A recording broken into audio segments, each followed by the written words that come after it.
Despite a newfound friendship under the Trump administration, very little is known about how sanctions directly impact the people of North Korea. The country is home to over 25 million people, and about 10 million are considered undernourished, according to human rights groups. An estimated 70% of the population relies on food aid. And the sanctions have even taken a physical toll on citizens. Research suggests North Korean men are, on average, shorter than their South Korean counterparts. This is attributed to food and protein shortages across the country. Earlier, I had a conversation with Snyder. He's a senior fellow for Korea Studies and director of the program on U.S. Korea policy at the Council on Foreign Relations. We discussed the impact of sanctions on North Korea and some surprising economic relationships the country has forged with other governments around the world.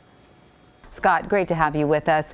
I want to talk to you about the impact sanctions have had on North Korea. How crippling have these U.S. sanctions been on North Korea's ability to develop economically?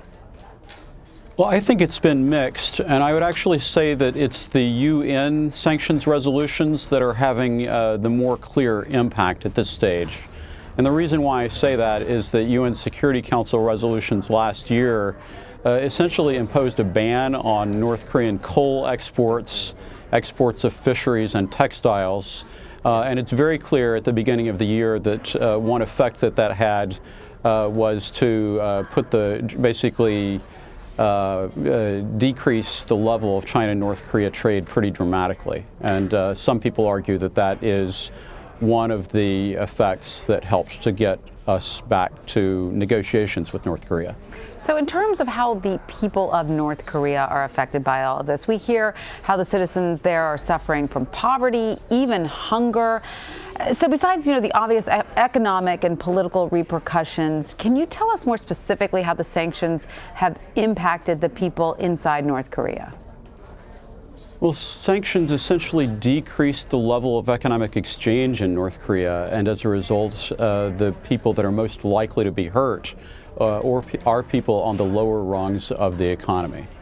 And so it's not the situation that North Korea was in the 1990s yet, because at that time they had a real widespread famine in the country. But there is a risk that if sanctions were sustained for a prolonged period of time, that we could see hunger and, in fact, an increase in refugees from North Korea again in a way similar to that which we saw in the late 1990s. So at this point, do you think our image of life in North Korea is somewhat overblown? Do you think that, the West perceives the suffering of the citizens of North Korea as more extreme than it actually is? Well, it's really a complicated picture because it depends on where you are in the North Korean totem pole. The closer you are to the leader, the more you might have what we would consider to be a normal life.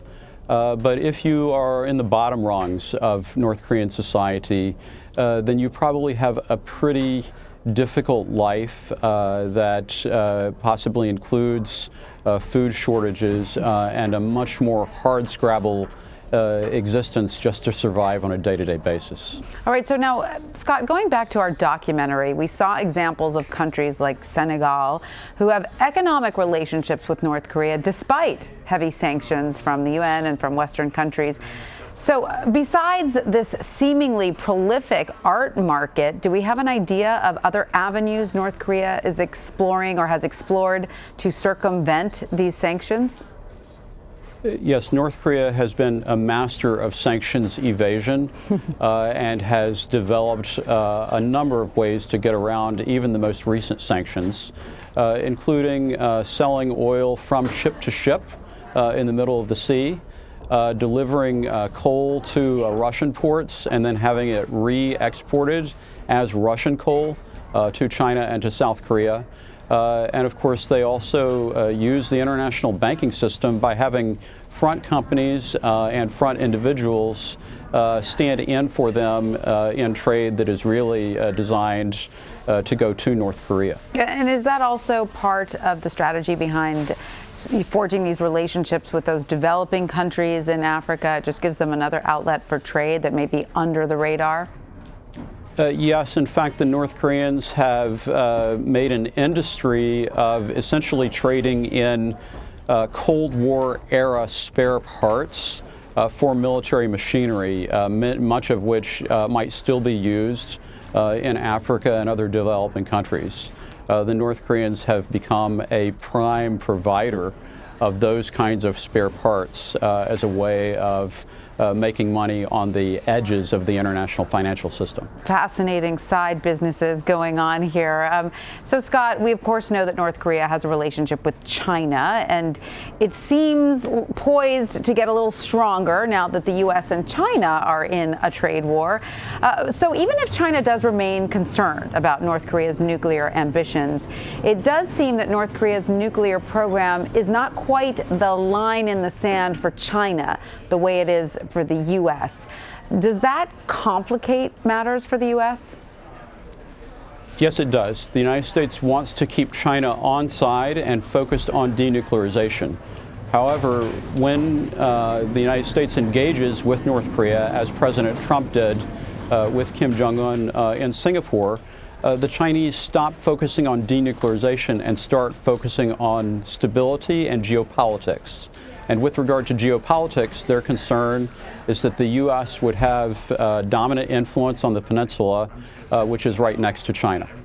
So, in regards to the nuclear program and the demands for denuclearization, there are other regimes with which the U.S. does not have the best relations that also possess nuclear weapons. So, I'm curious whether you think, in your expert opinion, perhaps this state of affairs should be something the U.S. should simply learn to accept from North Korea and manage through a combination of diplomacy and, yes, perhaps sanctions. Well, the distinctive thing about the North Korean program is that North Korea left the Nuclear Non-Proliferation Treaty and then developed the program and now wants to come back as a nuclear state. And they're the only state that has taken that pathway. So I think that one barrier to the United States essentially acknowledging North Korea as a nuclear state is the worry that it would set a precedent to other non-nuclear countries that there is a pathway by which to go nuclear and circumvent the NPT. So you don't see any way forward then for U.S.-North Korea relations that does not include total denuclearization at this point? I believe that our declared policy of desiring that North Korea denuclearize will not change and should not change. But I think that there's a lot that we can accomplish by talking to the North Koreans about their program and by trying to find ways to shift the North Korean focus on development of nuclear weapons in a different direction toward economic development, essentially encouraging them to make the choice to emphasize prosperity over nuclear deterrence as a way to improve their own situation and the situation for their own people. The promise of prosperity is always a powerful tool. Scott Snyder, thank you so much for your time. Thank you. Thank you for watching CBSN Originals North Korea, The Art of Avoiding Sanctions. Up next, we'll catch you up on the rest of the day's news. Keep it right here. You're streaming CBSN, always on.